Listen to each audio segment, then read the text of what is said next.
Alors bonjour, je vais vous parler de la loi dite de transparence, la loi qui régit les interactions entre les professionnels de santé et les laboratoires pharmaceutiques vétérinaires. Alors, la loi d'avenir pour l'agriculture, l'alimentation et la forêt introduit pour les vétérinaires des dispositions similaires à celles concernant les professionnels de santé en matière de transparence.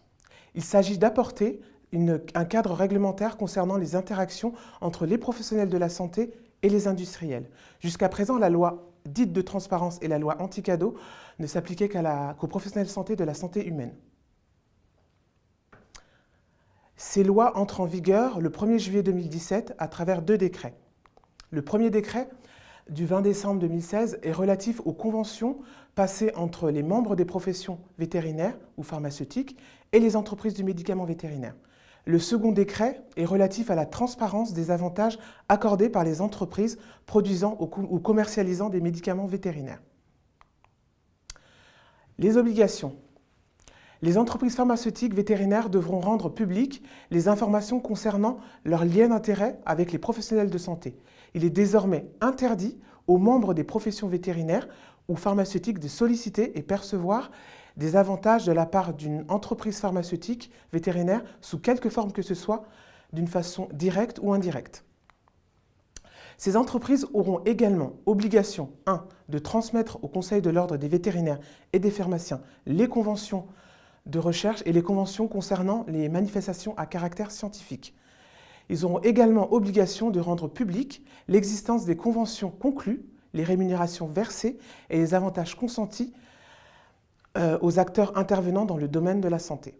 Les montants des conventions signées entre les professionnels de santé et les industriels pharmaceutiques devront être publiés sur la plateforme Transparence Santé à partir d'un seuil de 10 € TTC. Et une rubrique dédiée permettra d'accéder aux rémunérations perçues dans le cadre des conventions à partir du 1er mars 2018. Ce site a été mis en place en juin 2014 pour recenser les liens d'intérêt entre acteurs du système de santé. Quelles sont les personnes visées par cette loi? L'entreprise qui fabrique et exporte des médicaments vétérinaires, celle qui distribue en gros, fabrique des aliments médicamenteux et qui exploite des médicaments vétérinaires. Mais également les membres des professions vétérinaires ou pharmaceutiques, c'est-à-dire les ayants droit, les groupements agréés, les étudiants vétérinaires ou en pharmacie, les écoles vétérinaires ou les facultés en pharmacie, les organismes de formation, les éditeurs de presse écrite, les éditeurs de logiciels de prescription ou de délivrance. Alors si la loi n'est pas respectée, il y a bien entendu des sanctions et pour l'entreprise et pour le bénéficiaire. Pour l'entreprise, ça va de l'amende, 37 500 €, à l'interdiction d'exercer une activité professionnelle ou sociale. Cela peut être définitif ou pour une durée de 5 ans ou plus. Pour le bénéficiaire, c'est une amende de 4 500 € et 9 000 € en cas de récidive et une interdiction d'exercer une activité professionnelle de 10 ans ou plus. Un point important à retenir, les délais d'application. Les 2 décrets sont applicables à partir du 1er juillet 2017. Première date de déclaration en transparence, 1er mars 2018 pour toutes les conventions conclues sur le 2e semestre 2017. Au 1er mars 2018, toutes les conventions, avantages et rémunérations du second semestre seront désormais accessibles en un seul clic.